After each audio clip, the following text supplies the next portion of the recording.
Buen día, Dios le bendiga.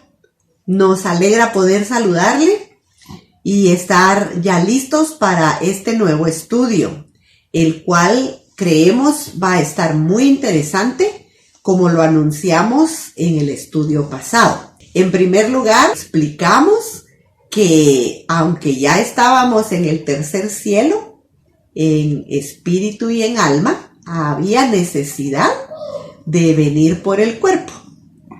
Y que entonces cuando vamos al tribunal de Cristo ya vamos en forma integral, espíritu, alma y cuerpo. Pero hubo un detalle interesante sobre el cuerpo, ¿verdad? Correcto, ese detalle tenía que ver con que las características del cuerpo que ahora tenemos cambian. No cambian para ser diferentes o ser otra persona, sino que cambian para elevar sus capacidades de poder realizar o estar donde Dios quiere que estemos. Esa es la transformación de la que nos habla Pablo, ¿verdad? Correcto, es correcto. Entonces esa transformación tiene que ver con que ya ese cuerpo no morirá, ¿verdad? O sea, el no morir tiene que ver con que no se corrompe, ¿verdad? Porque dice que tiene que vestirse de incorrupción y que esto mortal tiene que vestirse de inmortalidad. Así es. Y nos hablaste de 6 características específicas, ¿verdad? Correcto, correcto. ¿Cuáles son esas 6 características? Bueno, incorruptibles, que es lo que acabas de explicar. Inmortales, que también significa no volver a morir. Glorificados, que es totalmente transformados en algo celestial. En gloria y en poder. Muy bien, por lo menos de los que podemos decir, ¿verdad? Y bueno, entonces ahora avancemos a entrar a la jornada que tenemos para hoy y quiero que empecemos conociendo a quién será el juez de competencias en este tribunal de Cristo. Y por supuesto solamente para mencionar un pasaje bíblico como lo tenemos en Juan capítulo 5, y versículo 22, que me gustaría que tú pudieras leerlo ahí también. Porque el Padre a nadie juzga, sino que todo el juicio dio al Hijo. Muy bien, cuando se habla aquí de juicio, por supuesto, se habla de la evaluación del creyente como también para juzgar al no creyente, ¿verdad? Así que el punto que queremos destacar aquí es que el Padre ha delegado en el Hijo toda acción evaluativa, tanto para creyentes como para no creyentes, que en otra oportunidad podemos argumentar el juicio para el no creyente, pero en este caso es para el creyente. Yo creo que aquí entra ese papel interesante de los roles o de las actividades de la Trinidad, como Dios Padre, Dios Hijo y Dios Espíritu Santo tienen una función específica, ¿verdad? Correcto, que aunque son la misma esencia, son el mismo Dios, no obstante tienen funciones particulares cada uno. Bueno, miremos entonces cómo será esta evaluación en el tribunal de Cristo. Y hay 3 aspectos que tenemos que destacar en esta evaluación. La primera es que es realizada por el mismo Señor Jesús. Él es el mismo, entonces el que va a evaluar nuestra obra. Por eso es que a quien tenemos que agradar es a Cristo. Y por eso, como Él le dijo, ahora si me amáis, guardad mis mandamientos. Entonces fue Jesús el que vino a mostrarnos cómo debemos de hacer las cosas y a decirnos, ¿verdad?, cuáles son esas cosas a través del mensaje que Él estaba dando. Y aquí convergen todas esas alabanzas, esos cantos espirituales que hemos dicho tantas veces de le veremos cara a cara. Claro. Le veremos tal cual Él es. Claro. Y Él también lo menciona en otros pasajes de la Escritura también. Qué emocionante ver a nuestro Salvador. Así es. Ahí nos presentaremos directamente con Él. El segundo elemento es que el juicio es personal, no es colectivo. La evaluación es lo que cada quien hace personalmente. Por eso es que cuando nosotros nos defendemos de alguien que nos está acusando, decir, bueno, tú vas a entregar tus cuentas y yo voy a entregar las mías. No, Dios no nos puso por jueces a unos y otros, sino que cada uno, como dice la expresión que se toca en 2 Corintios 5:10, cada uno dará cuenta de sí al Señor para recibir según lo que haya hecho mientras estaba en el cuerpo, sea bueno o sea malo. Esto de alguna manera es una liberación, porque creo que siempre hay personas que se sienten o son, el título creo que es muy maternales y que quieren abarcar a los hijos, al esposo, a los padres, pero en realidad cada quien dará cuentas de sí mismo. Correcto. Aunque hayamos vivido toda la vida juntos, como nosotros que somos esposos y que la palabra de Dios dice que somos una sola carne, pero en esta área, individualidad. Absolutamente, somos una sola carne en el funcionamiento matrimonial, pero en relación a la evaluación, cada uno de nosotros da cuenta. Ese es un punto muy importante. Claro. Ahí, ¿verdad? Y bueno, aquí tenemos un tercer elemento que estará incluido en esta evaluación, y este tercer elemento es una metáfora aplicada a esto, pues porque habla del fuego. El fuego, como nosotros normalmente lo conocemos, es, digamos, ahí un elemento que quema, que deshace o que desintegra algunas cosas, pero en otro caso no puede el fuego desintegrarlas, que es parte de lo que vamos a ver en este tribunal. Pero quiero, antes de estos elementos, ver qué cosas son, por lo menos algunas de las que van a ser evaluadas en este tribunal de Cristo. Y me gustaría que tú las pudieras mencionar. Muy bien, las voy a mencionar y voy a adelantar diciendo que la Biblia nos habla de nuestras obras, pensamientos, intenciones del corazón y conducta.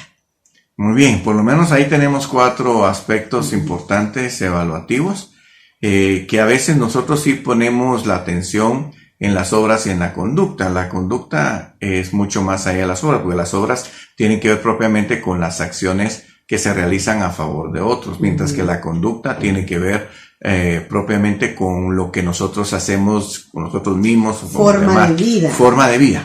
Forma de vida es lo que tiene que ver con la conducta. Pero los pensamientos y las intenciones del corazón es lo que está en el interior de cada persona. Sí. Y ahí sí yo creo que solamente el Señor tiene la capacidad de poder medir y poder evaluar con qué intención se hacen cada una de las acciones que nosotros realizamos. Y ahí pienso que el parámetro que nos pone el Señor es alto. Es alto. Sí, es alto para medirse, ¿verdad? Porque se pueden hacer acciones buenas con intenciones malas. O sea, yo puedo hacerle algo a favor de otra persona, pero buscando un interés particular y no haciéndola porque a mí me nace hacer una obra a favor de las personas. Pero bueno, ahí podríamos nosotros profundizar más en cuanto a esto, pero necesitamos avanzar. Y el mismo estudio nos lo va a ir diciendo. Definitivamente, el mismo estudio va a ir clarificando y ampliando muchas cosas que tenemos acá. Entonces vamos a entrar a 1 Corintios capítulo 3, los versículos del 10 en adelante, que es donde nos describe cómo es que se va a dar la manera evaluativa de las obras de cada uno de nosotros. Y me gustaría entonces que leyeras el versículo 10 y el 11. Muy bien. Versículo 10. Conforme a la gracia de Dios que me ha sido dada, yo, como perito arquitecto, puse el fundamento y otro edifica encima. Pero cada uno mire cómo sobreedifica. Verso 11. Nadie puede poner otro fundamento que el que está puesto, el cual es Jesucristo. Muy bien, la analogía que está usando aquí el apóstol Pablo es el asunto de construcción.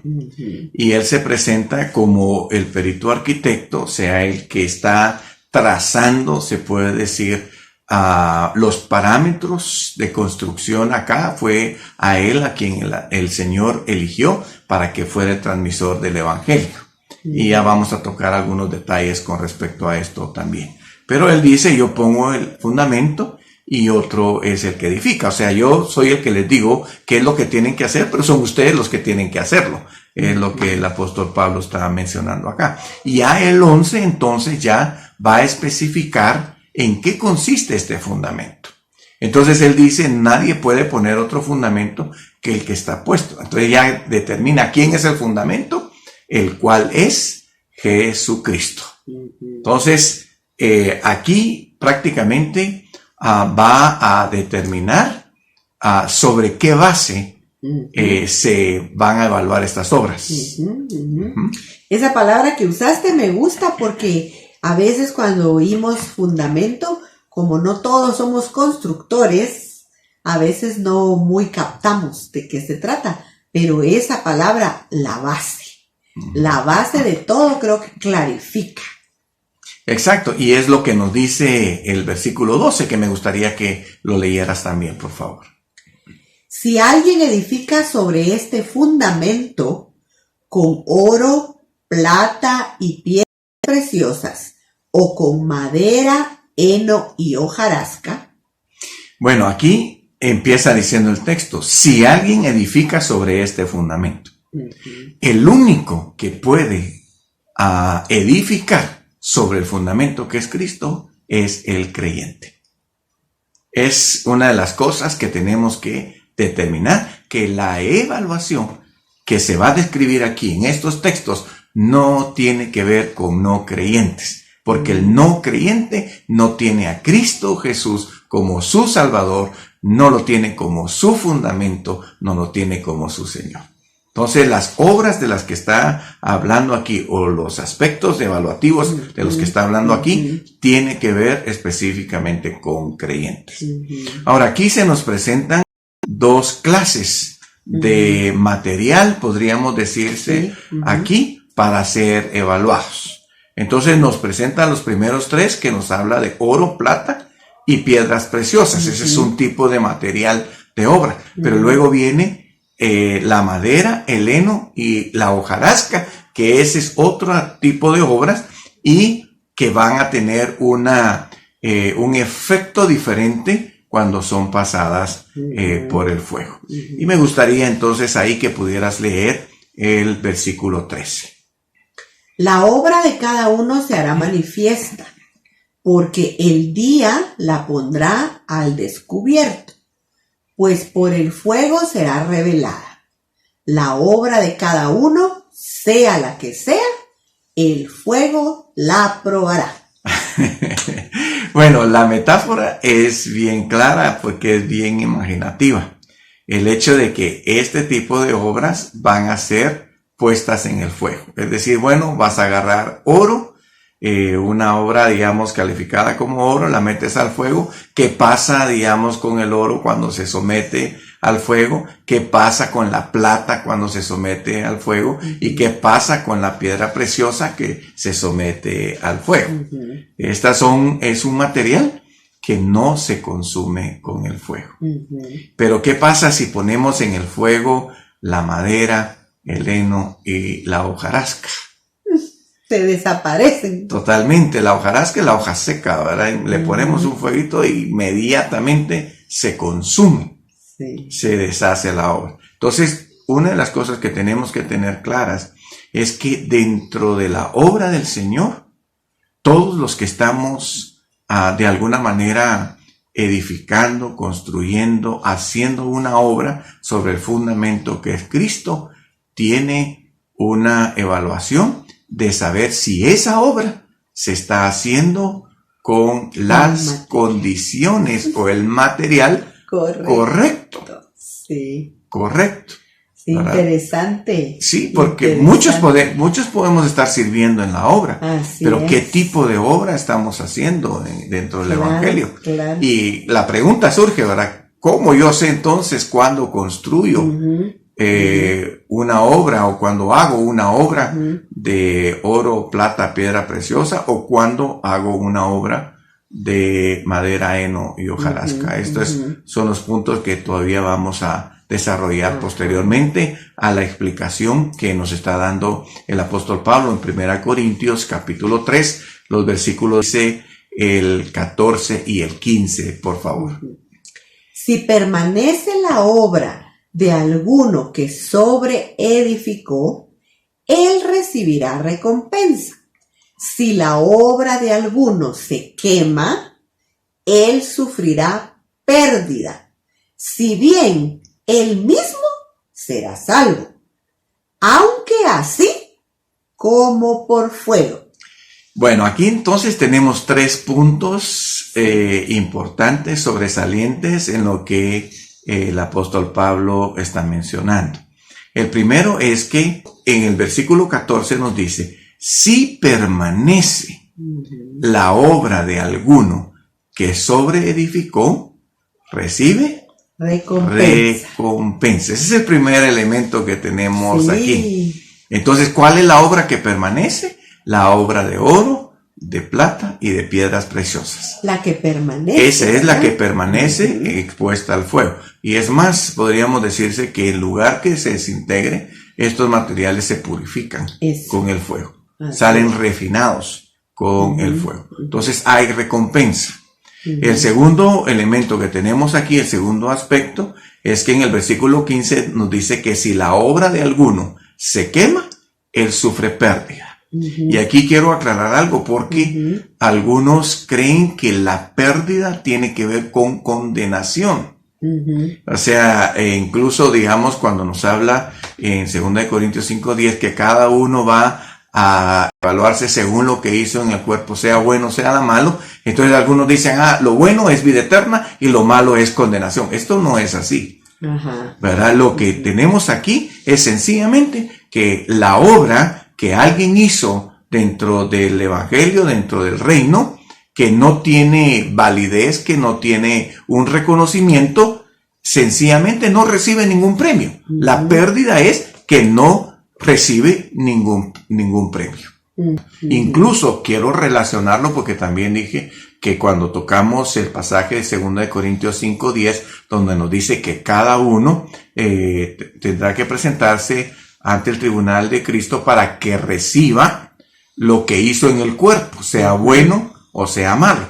Entonces algunos creen lo bueno es lo que le da la vida eterna y lo malo es lo que le da la condenación. Y esto no es el sentido. Sencillamente el sentido es que el que hizo lo bueno, que estuvo dentro de los parámetros de reconocimiento por parte del Señor, va a recibir un premio por esa obra.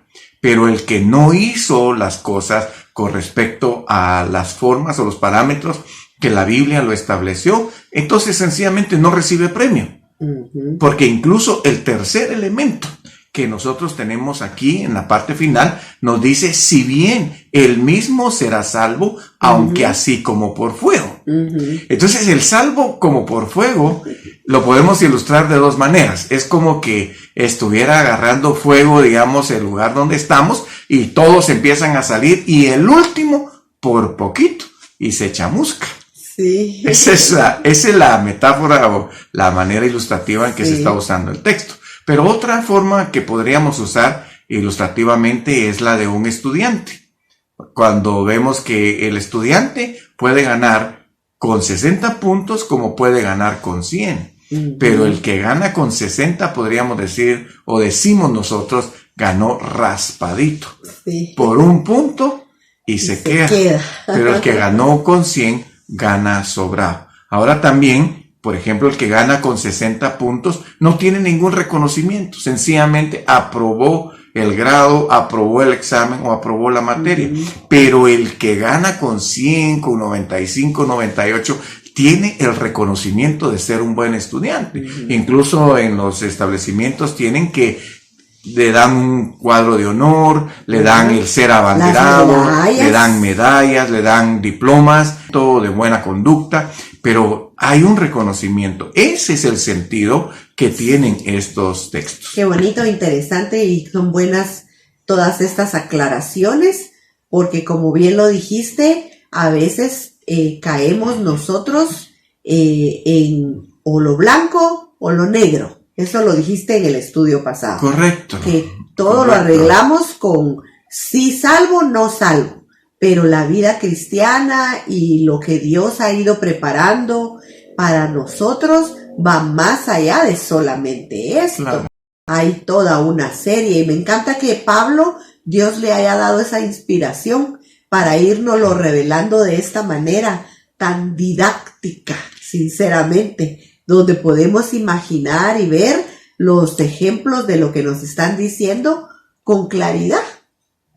Correcto.